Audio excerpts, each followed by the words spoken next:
6장 27절부터 38절까지 말씀입니다. 지난 이제 20절부터 이제 주님께서 제자들에게 지금 말씀하고 있죠. 제자들을 보시고서 지금 하시는 말씀입니다. 마태복음 5장에는 산상보훈이 주님께서 제자들을 제자들을 산으로 데리고 올라가셔서 거기에서 제자들에게 말씀을 하시는 모습이 이렇게 나와 있고, 여기서는 제자들을 바라보시면서 제자들에게 하시는 말씀, 이와 같은 말씀들은 제자의 신앙에 이르러야만 가능한 일인 겁니다. 그 말씀을 겉으로만 행해서 되는 것이 아니고 제자의 신앙에 이르러야 그 중심도 함께 이와 같은 말씀을 이루어갈 수 있는 자가 되어지는 것이. 27절, 그러나 너희 듣는 자에게 내가 이르노니 너희 원수를 사랑하며 너희 미워하는 자를 선대하며 하면서 이제 쭉 저주하는 자를 위하여 축복하고 모욕하는 자를 위하여 기도하고 이 뺨을 치는 자에게 저 뺨도 돌려드리고 하면서 주님께서 또 새로운 계명으로 다시 또 말씀하십니다. 내가 너희에게 이르노니. 그 앞에서는 복에 대한 개념을 주님께서 완전히 바꾸어 놓으셨죠. 이제는 주님께서 사랑의 계명으로 하나님의 말씀을 다시 지금 설명해 주시는 겁니다. 구약에서는 원수를 사랑하라고 말씀하지 않으셨어요.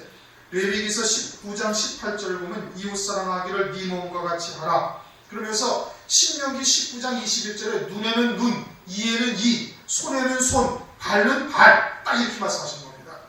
원수가 나를 해하면은 그 해한 것만큼만 딱 해야 되는 거예요. 눈에는 눈, 이에는 이, 손에는 손, 발에는 발. 그것이 네 이웃을 네 몸과 같이 사랑하는 거예요. 원수가 나에게 눈 하나를 상하게 했으면 딱 눈 하나만 딱 상하게 하는 것이 내 몸과 같이 이웃을 사랑하는 것이 되어지는 것입니다. 그런데 여기서는 뭐라고 말씀하시죠? 네 원수를 그냥 사랑하라 이겁니다. 주님께서는 그냥 사랑하라고 말씀하시는 것이. 미워하는 자를 선대하고 저주하는 자를 축복하고 모욕하는 자를 위해서 기도하고 이 뺨을 치는 자에게 저 뺨도 돌려대라고 계명을 새롭게 말씀해 주시고 있는 겁니다. 이제는 예수 그리스도 안에서 사랑으로 대하라 이 뜻인 겁니다. 한마디로 이야기하면 주님께서 제자들에게 요한복음 13장 34절에 뭐라고 말씀하셨습니까? 내가 너희를 사랑한 것 같이 너희를 서로 사랑하라. 36절에는 너희 아버지의 자비하심 같이 너희도 사랑하라, 자비하라. 아버지의 자비하심이라는 것은 예수 그리스도를, 독생자 예수 그리스도를 보내사 우리가 아직 죄인 되었을 때 우리의 죄값을 그에게 감당시키시는 하나님의 사랑을 우리에게 보이신 것이거든요. 너희도 그렇게 사랑하라. 너희도 아버지의 자비하심 같이 너희도 사랑하라. 이제는 예수 그리스도 안에서 사랑으로 대하라 이겁니다. 그러니까 오늘날 예수를 믿으면 점심시간에도 잠깐 이야기했던 것처럼 원수를 사랑하라 하니까 원수를 사랑하라고 그냥 육으로 이야기하라. 너희에게 저주하는 자, 미워하는 자, 이런 자들을 선대하고 축복하라는 겁니다.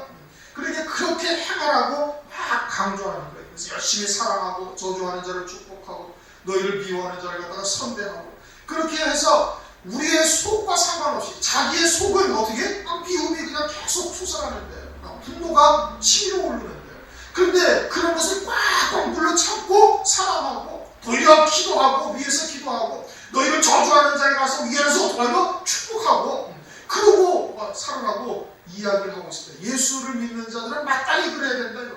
그러면 겉의 행위는 따라갈 수 있을지 모르죠.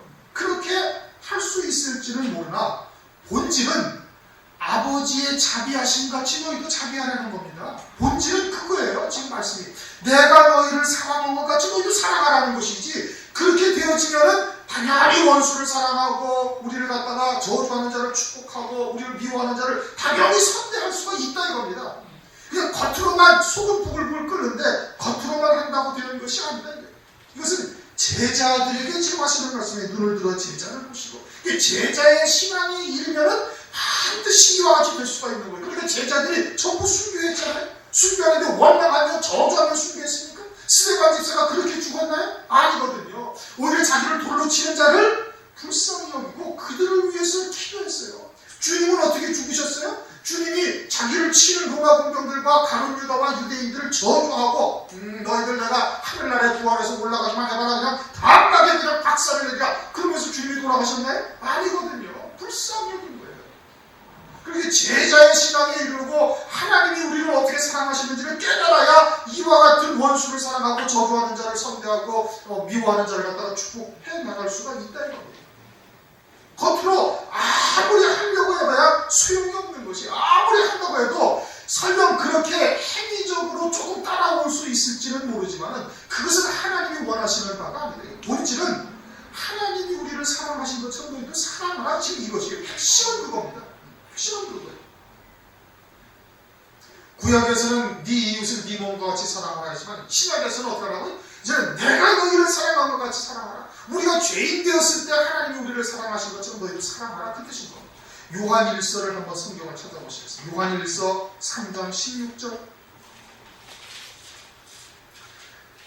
베드로 전후서 다음에 있죠. 성경 거의 뒤 끝에 있습니다. 신약성경 391페이지, 390페이지쯤에 있습니다. 요한일서 3장 16절 우리 함께 읽습니다. 그가 우리를 위하여 목숨을 버리셨으니 우리가 이로써 사랑을 알고 우리도 형제를 위하여 목숨을 버리는 것이 마땅하니라. 아멘. 하나님의 사랑을 우리가 완전히 깨달으면 우리도 형제를 위해서 목숨을 버릴 수 있는 자가 되어지는 거예요. 그것이 도리어 마땅하다고 말씀을 하시는 겁니다. 그 형제를 위해서 목숨을 버릴 수 있는 자의 신앙에 이르렀는데 원수를 사랑하지 아니하고 미워하고 증오할 수가 있습니까? 그렇지 아니하다 이겁니다.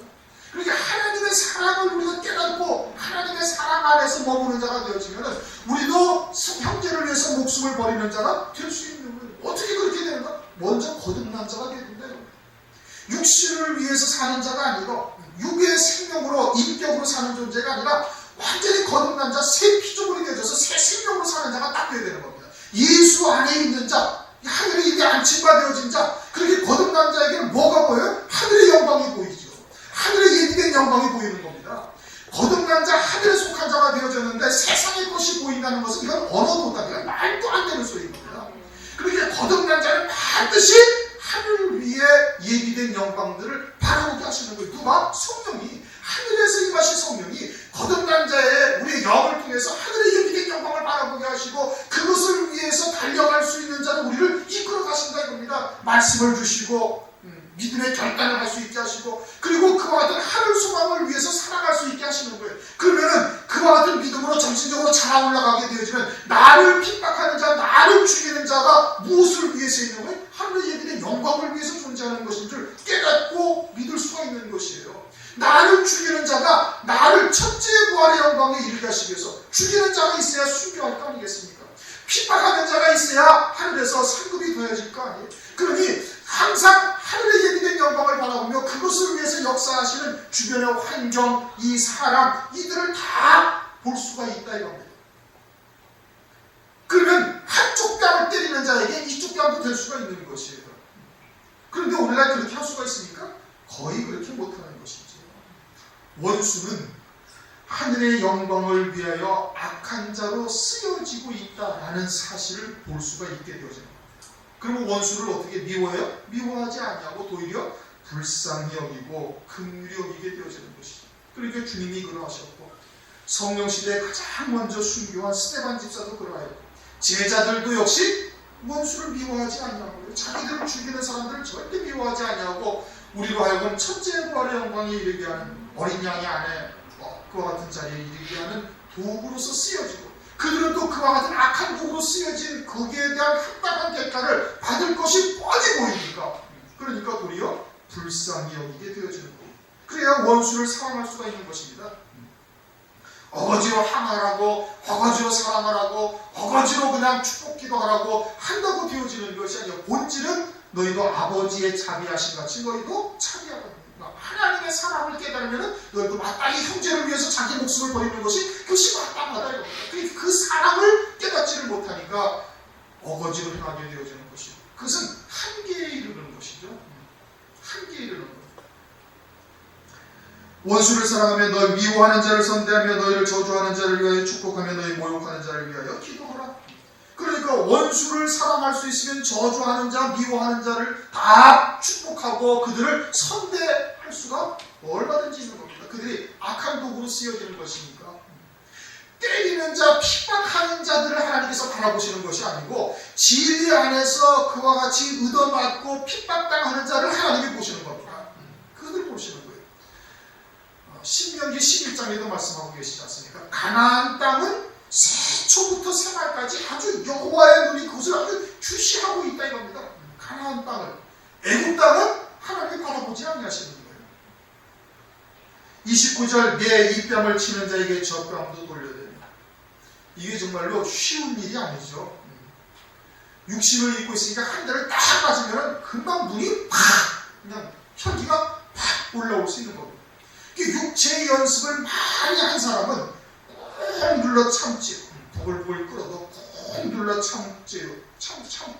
참을 수는 있지만 나머지 한쪽 뺨을 돌려댈 수는 없습니다. 디모데전서 4장 8절을 보면은 육체의 연습은 약간의 유익이 있으나 경건은 범사에 유익하니 금생과 내생의 약속이니. 육체로 연습을 하는 사람, 수양을 오늘날 말로 이제 수양 돌을 깎고 수양을 쌓고 하는 사람들은 쉽게 분노하지 않고 참을 수는 있죠. 그런데 이쪽 뺨을 더 돌려대기는 그것은 못하는 겁니다. 그렇게 할 수는 없는 거예요. 그런데 경건은 내세와 금생과 내생이, 경건이라는 것은 디모데전서 3장 16절 보면 육으로 나타난 바 되시고 영으로 의롭다 하심을 입으셨다. 주님에 대해서 그렇게 말씀하시죠. 그것이 경건이라는 거예요. 육신으로 우리가 살고 있지만 육으로 사는 것이 아니라 오직 영으로 삶으로 말미암아 의롭다함을 입었다 이겁니다. 이것이 경건한 삶이요, 그것은 금생과 내생에 하나님께서 은혜를 베푸시는 것 같은 삶이다. 영으로 산다는 것은 무엇을 말하는 거예요? 성령으로 사는 것을 말하는 거예요. 성령 안에서 사는 거예요. 성령 안에서 새 피조물이 되어져서 예수 안에 있는 그 새 생명으로만 사는 존재가 되어지는 거예요. 그러면은 모든 사물을 그리스도 안에서 다 바라볼 수 있는 자가 될 수가 있는 겁니다. 뺨을 때리는 자가 주님이 허락하셔서 때린 거예요. 때리는 자를 위해서 주님께서 허락을 하신 것이 아니라 맞는 나를 위해서 나로 하여금 믿음으로 이겨나가서 그것이 내게 상급이 되도록 하시기 위해서 하나님께서 허용하셨다는 것을 깨닫는 겁니다. 그것을 믿음으로 받는 것이에요.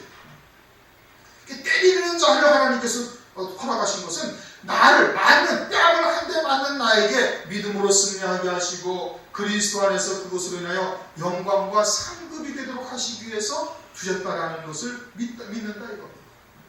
그러면 어떻게 한쪽 뺨도 더 돌려댈 수가 있는 자가 되어지는 것이죠. 모든 사물을 그리스도 안에서 바라볼 수 있어야 되는 겁니다. 주님이 주권자가 되시고 주님의 섭리 안에서 모든 만물과 만사가 다 이루어지고 있다는 것을 믿음으로 보는 자는 한쪽 뺨을 맞으면 한쪽 뺨도 될 수가 있음을 말씀하고 있는 것입니다. 또 네 겉옷을 빼앗는 자에게 속옷도 금하지 말라. 겉옷을 빼앗는 자에게 속옷도 금하지 말라. 마태복음 5장에는 이것이 말씀이 이제 조금 뒤집어져 있죠. 마태복음 5장 40절을 보면 겉옷을 송사하여 속옷을 가지고자 하는 자에게 겉옷까지도 가지고 하며, 속옷과 겉옷이라는 것은 우리의 몸을 보호하는 것이고 겉옷이라는 것은 우리의 신분, 명예, 이와 같은 것을 말하는 겁니다.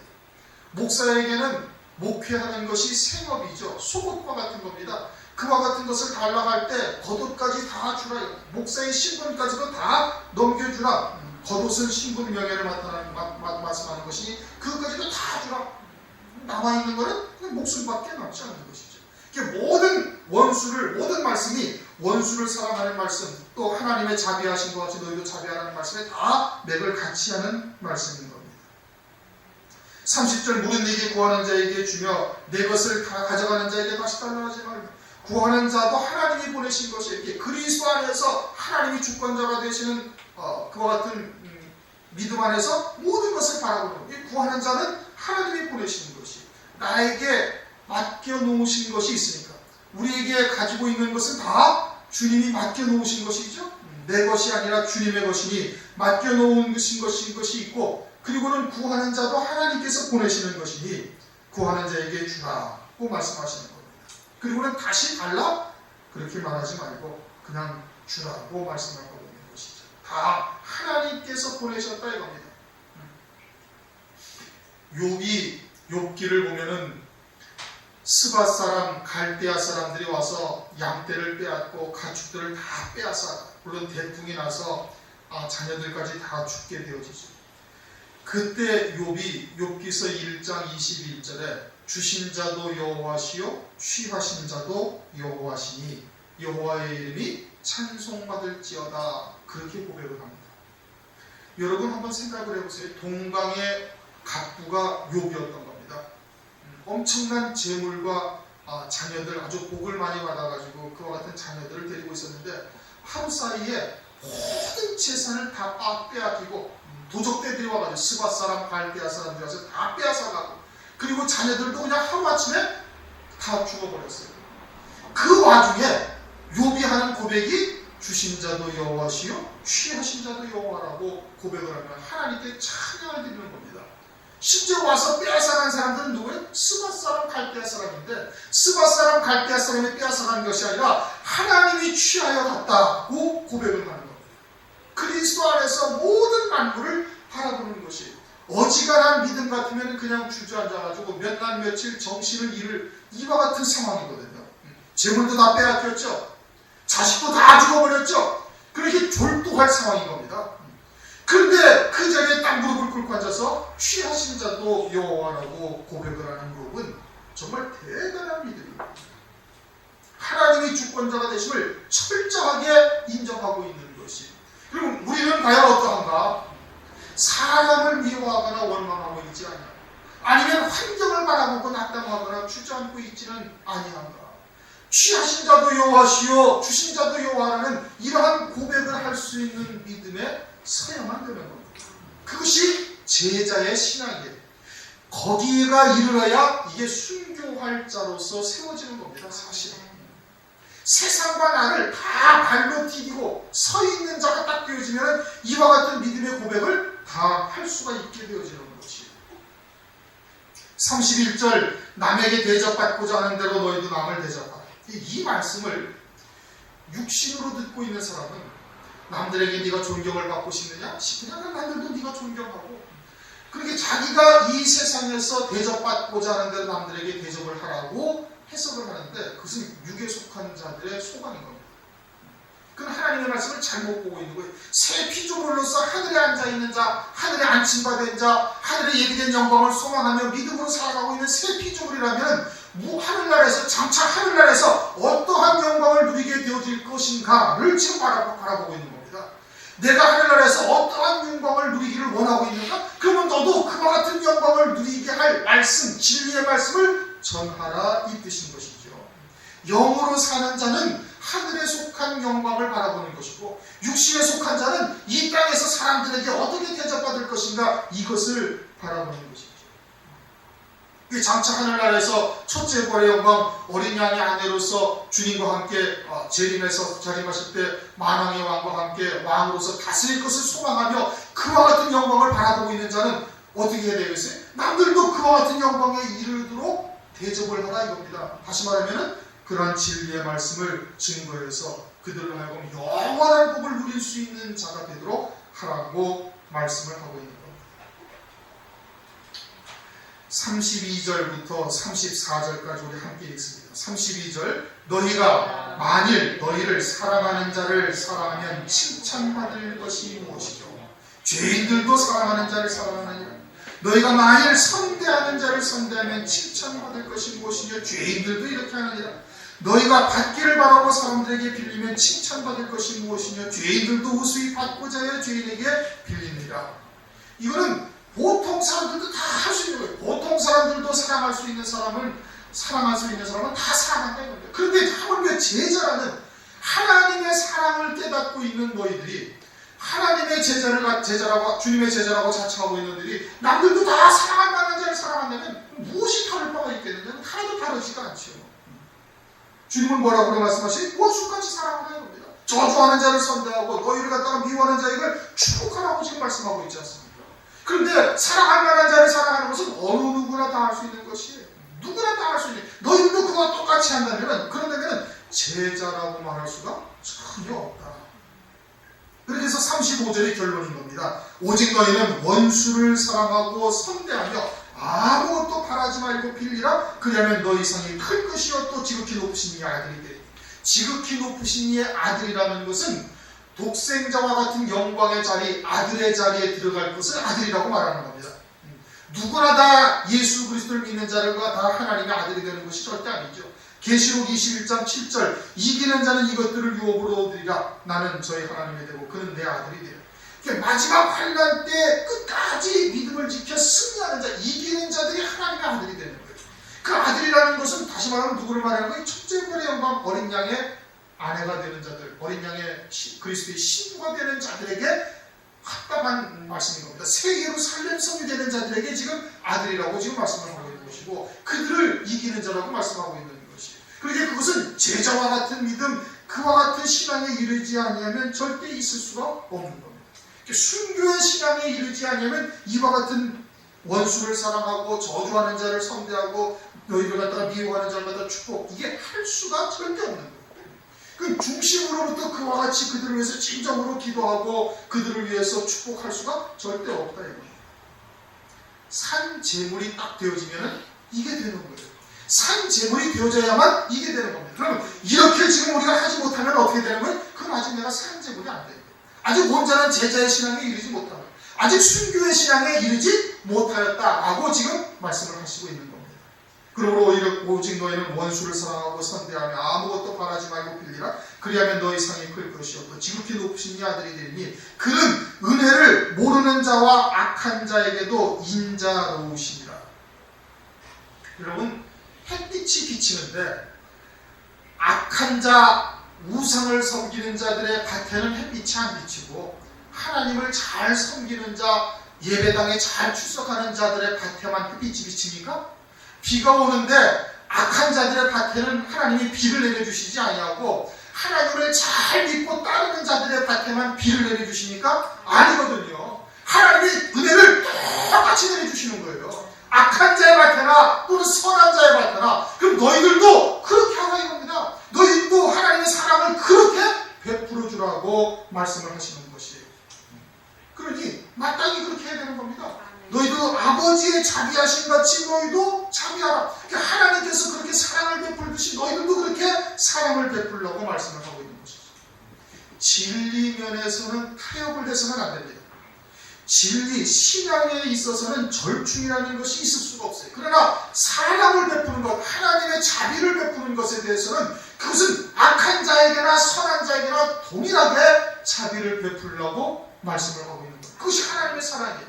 우리가 아직 죄인 되었을 때 하나님께서는 독생자를 보내사 자기의 사랑을 우리에게 보여주시지 않았습니까? 그래가지고 우리가 은혜를 입은 자가 되어져서 하나님의 은총을 깨닫는 자가 되지 않았어요? 그와 마찬가지로 너희들도 악한 자에게나 선한 자에게나 동일하게 하나님의 사랑을 베풀어서 그들도 혹 하나님의 은혜를 입고 하나님의 은혜를 찬송하는 자의 자리로 돌아올 수가 있으니까. 그러니 악한 자에게나 또는 은혜를 아는 자에게도 다 같이 하나님의 사랑하듯이 그렇게 사랑을 하라 이겁니다. 그러면은 북한에다가 쌀을 보내줘야 돼요? 안 보내줘야 돼요? 보내줘야죠. 보내줘야 되는 겁니다. 더군다나 우리나라 대통령이 누굽니까? 장로 아닙니까? 장로? 장로가 하나님의 사랑을, 하나님의 자비하심을 보이지 아니하면 그 문제가 심각한 거예요. 이게 우리나라 신앙의 현주소입니다. 이제 와가지고서는 천안함 사건이 터지고 어쩌고 저쩌고 하니까 이제 와가지고서 뭐 은혜 좀 뭐 조금씩 준다고 어쩌고 저쩌고 하는데 처음부터 주었어야 되는 거예요. 장로라면은 최소한도 장로라면 그 정도의 하나님의 사랑을 베풀 수 있는 자가 되었었어야 되는 겁니다. 그러니까 그분이 잘못됐다는 게 아니라 우리나라 신앙 전체가 지금 현재 다 그와 같은 것이 그냥 바리새인이 해나면만 강조해가지고 그냥 사랑하고 그냥 베풀고 아우 뭐 속옷 입더라도 그래도 축복기도 하라고 이런 것만 배우고 앉아있다 보니까 그렇게 신앙생활을 하다 보니까 이걸 못하고 앉아있는 것이에요. 이제 와서 뭐 조금 나눠준다고 그러는 게 그나마도 다행이지만은 그러나 하나님의 자비하신 같이 너희도 자비하라. 마태복음 5장 48절인가 보면 너희들은 하나님의 온전하신 같이 너희도 온전하라고 말씀하고 있어요. 그럼 우리가 어떻게 온전해질 수가 있어요? 사람이 어떻게 온전해져요? 지금 이제 36절 말씀이 그거잖아요. 너희 아버지의 자비하신 같이 너희도 자비하라. 그 하나님의 사랑을 우리가 어떻게 수용할 수가 있어요? 우리 사람으로서는 지난번에 요한복음에서도 말씀하셨지만 유한한 인간은 아무리 사랑을 해도 설령 내 목숨을 버리면서까지 사랑을 해도 하나님의 사랑을 따라갈 수가 없는 겁니다. 하나님의 사랑은 하나님만 하실 수가 있는 거예요. 영원한 세상에서 영원히 사랑할 수 있는 사람으로 사랑하시는 것은 하나님밖에 하지 못하지, 사람은 아무리 뒤집어지고 거듭난다 다시 태어난다 하더라도 절대 하나님의 사랑을 할 수가 없는 거예요. 하나님의 사랑은 하나님만 하실 수가 있어요. 하나님이 온전하신 같이 너희도 온전하라. 하나님의 자비하신 같이 너희도 자비하라. 이건 하나님만 하실 수가 있다니까요. 그러니까 예수를 믿는 자에게 누구를 보내주셔요? 성령 하나님을 보내주시는 거예요. 이게 성령으로 행하게 하시는 겁니다. 나는 어떻게 하고? 나는 예수 안에서 안식하고. 너희는 이제 다 쉬는 겁니다. 오늘 쉴 안식일이다. 너희의 안식할 안식이다. 오늘 초막 속주일을 그렇게 말씀했잖아요. 그리고 완전히 너희들은 완전히 예수 안에서 정과 욕심을 못 박은 자가 되라 이겁니다. 그러면 누가 일하시는 거예요? 성령이 나를 통해서 하나님의 말씀으로 이루어 가시는 거예요. 그게 온전한 사랑인 겁니다. 그것이 아버지의 자비하신 같이 자비할 수가 있는 거예요. 내가 십자가에 못 박힌 것만큼 하나님의 사랑으로 사랑할 수 있습니다. 그리고 내가 남아있으면 남아있는 만큼 하나님의 말씀에 순종할 수가 없어요. 내 생각이 남아있는 것만큼 하나님의 말씀을 믿음으로 쫓을 수가 없는 겁니다. 내가 십자가에 못 박히지 아니한 만큼 그리스도의 형상으로 회복되는데 방해가 되는 겁니다. 성령의 소욕과 육체의 소욕은 항상 대적한다고 갈라디아서 5장 17절 이하에 쭉 말씀하고 있지 않습니까? 그러니까 철저히 자기 자신의 정과 욕심을 십자가에 못 박는 자가 되어야 되는 것이고, 다시 말하면 하나님의 말씀에 내 생각, 내 의견, 내 주장을 달아서는 안 되는 겁니다. 절대적으로 하나님의 말씀을 믿는 믿음으로만 딱 사는 거야 되는 거예요. 내 생각이 거슬려도 그냥 하나님 앞에 딱 꿇어져야 되는 거예요. 무릎을 딱 꿇어버려야 되는 거예요. 그리고 오직 하나님의 말씀을 믿는 믿음으로만 사는 자가 딱 되어져야, 그래야 하나님의 온전하신 것 같이 그 믿는 만큼만 나타나는 겁니다. 갈라디아서 2장 20절이 그렇지 않습니까? 이제는 내가 산 것이 아니라, 비록 내가 살아있으나 이제는 내가 산 것이 아니라 내 안에 계신 그리스도께서 사신 것이다. 그와 같은 믿음으로 고백할 수 있는, 믿음의 고백을 할 수 있는 신앙이 되어야 되는 것이죠.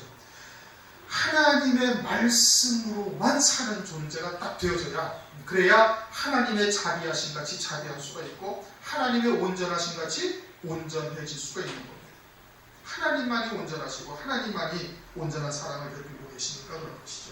37절 우리 한번 읽어보십시다. 비판하지 말라. 그러면 너희가 비판받지 아니할 것이요. 정죄하지 말라. 그러면 너희가 정죄를 받지 않을 것이요. 용서하라. 그러면 너희가 용서를 받을 것이요. 비판하지 말라. 정죄하지 말라. 비판하고 정죄하는 것은 판단하는 겁니다. 그것은 재판자의 자리에 앉아있는 것이에요. 재판자는 누구세요? 하나님 한 분이세요. 율법을 가지고 우리가 판단할 수 있는 자리에 있는 것이 아니라 율법을 준행할 자리에 있는 것이지, 하나님의 자리에 올라가면 이게 큰일 나는 겁니다. 그렇게 비판하거나 정죄는 해서는 안 되는 거예요. 그러면 분별은 해야 되는 것이죠. 말씀을 가지고 분별을 하되 정죄하지 말고 비판해서는 안 되는 겁니다. 왜요? 아직은 그들의 신앙이 어리기 때문에 그러는 것이죠. 로마서 14장 1절 믿음이 연약한 자를 너희가 받되 그 의심하는 바를 비판하지 말라. 어떤 사람은 모든 것을 먹을 만한 믿음이 있고 연약한 자는 채소를 먹느니라. 믿음이 연약해서 모르고서 행하는 것들을 갖다가 비판하거나 판단해서는 안 된다. 정죄해서는 안 된다. 로마서 14장 4절 남의 하인을 판단하는 너는 누구냐? 그 섰는 것이나 넘어지는 것이 제 주인에게 있으며 저가 세움을 받으니 이는 저를 세우시는 권능이 주께 있습니다.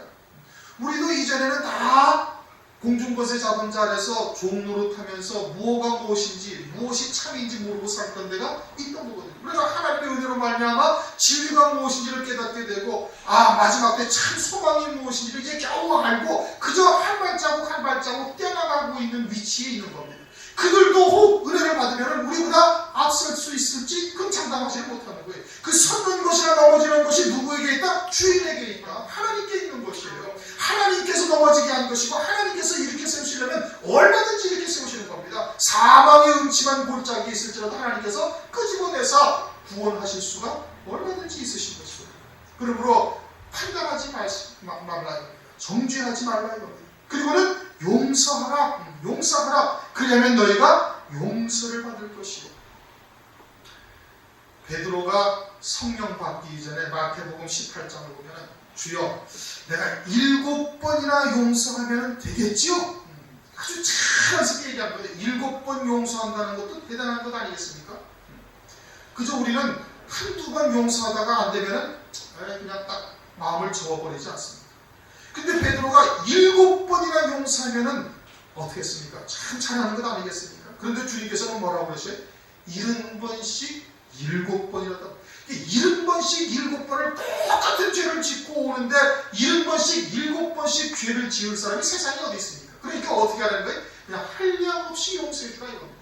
왜요? 우리는 1만 달란트를 탕감받은 존재이기 때문에 한량없는 것을 하나님으로부터 은혜를 입어 죄사함의 은총을 받고 구원받은 존재들 아닙니까?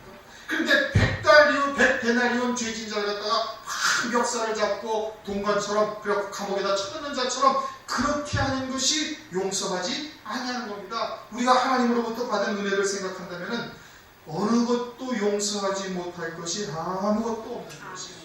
그런데 세상에 여러 가지의 이해관계로 얽혀있는 것을 가지고 용서하지 못한다는 것은 한 데나리온 달라고 멱살을 잡고 다그치는 것과 다를 바가 하나도 없다 이겁니다. 그러니까 어떻게 하라고요? 용서하라. 그리하면 너희가 용서를 받을 것이요. 38절 주라. 그리하면 너희에게 줄 것이다. 이것이 물론 물질로도 주라 이 말씀입니다. 이 말씀으로 보아도 뭐 크게 무리는 없겠죠. 그런데 그것이 아니라 본질은 뭐예요? 사랑을 주라 이겁니다. 사랑을 주라는 것이 너희가 하나님의 자비하심을 입은 존재가 아니냐? 그러면 어떻게 하라? 너희들도 그와 같은 사랑을 주라. 그러면 하나님께서 너에게 호의되어 누르고 흔들어 넘치도록 너희에게 도로 하나님께서 사랑을 베푸시리라 이 뜻인 겁니다. 물론 세상에서도 가난한 자들에게 물질적으로도 도움을 줘야 되는 것이고 당연한 것이죠. 또 세상에서도 주는 자에게는 계속해서 줄 수 있도록 하나님께서 은혜를 베풀어 주시는 겁니다. 얻어먹는 자는 계속해서 끝까지 얻어먹다 빈궁한 삶에서 벗어나지를 못하는 것입니다. 가난해도 없어도 자기보다 더 못한 자들에게 나누어주는 삶이 되어져야 되는 것이 마땅한 것이죠. 그러나 본질은 그것이 아니라 무엇을 나누어주라? 하나님의 사랑을 받은 자에게는 너희가 그러한 사랑을 그냥 주라 이겁니다. 뭐 조건이나 이게 필요가 없는 거예요. 그냥 용서하고 그냥 나누어주라. 그러면 너희에게 줄 것이니 누가 주신다는 거예요? 하나님이 누가 갚아주시는 거예요. 곧 후이되어 누르고 흔들어 넘치도록 너희에게 안겨주리라. 야고보서 2장 13절을 보면 긍휼을 행하지 아니하는 자에게는 긍휼 없는 심판이 있으리라. 긍휼은 심판을 이기고 자라나는 거예요. 그리고 우리가 이 땅에서 사랑하고 긍휼을 베풀어주면 하나님께서 모든 심판을 다 넘어가도록 하나님께서 하신다고 말씀을 하고 있는 것입니다. 너희의 헤아리는 그 헤아림으로 너희도 헤아림을 돌아받을 것이다. 세상에서는 주는 것은 손해죠. 그렇죠? 뭔가 자꾸 충하지 않습니다.